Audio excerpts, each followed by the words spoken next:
Hello. So what we have here is question 1. This comes from the QMI exam for 2017. This was in June, and this was in paper 2.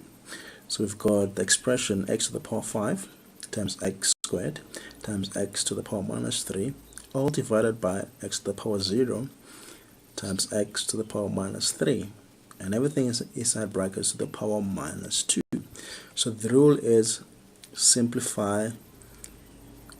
start by simplifying what is possible before you look at more complicated things. So now if you look inside the brackets, you realize that all the bases are x's. So it's easier to work with the x's because we can add, subtract, divide, multiply what's inside the brackets before we look at what needs to be done outside the brackets. So what we do is we go equals to x5 times x to the power 2 is the same as adding the exponent of x. So we add the 5 and the 2. What I've decided to do is leave the x minus 3 on its own for now because there's a way to make my life easier. I divide all of that. X to the power 0, it's 1. Everything to the power of 0 is equals to 1, and I'll show you later why that is the case. Times x to the power minus 3.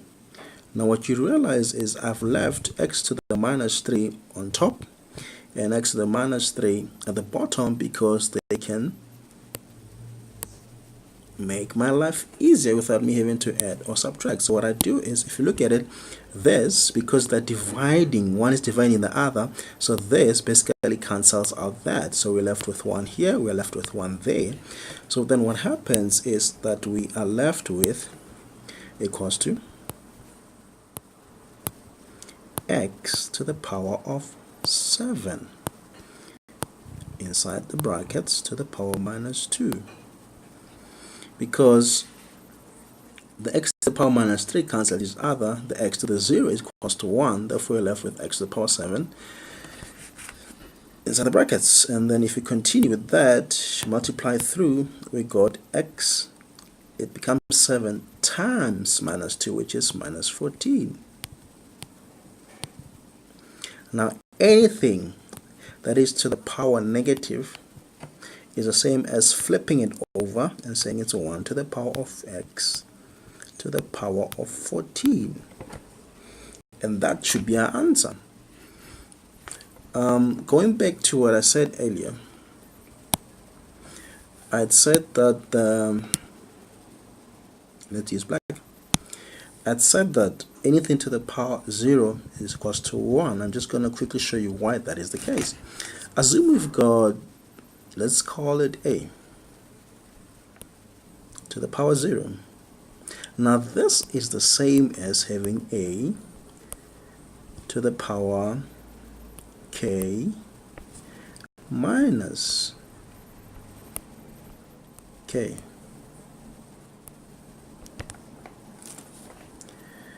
Which is the same as a times k times a times minus k.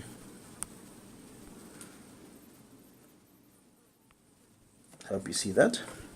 Now this is the same as having a to the k.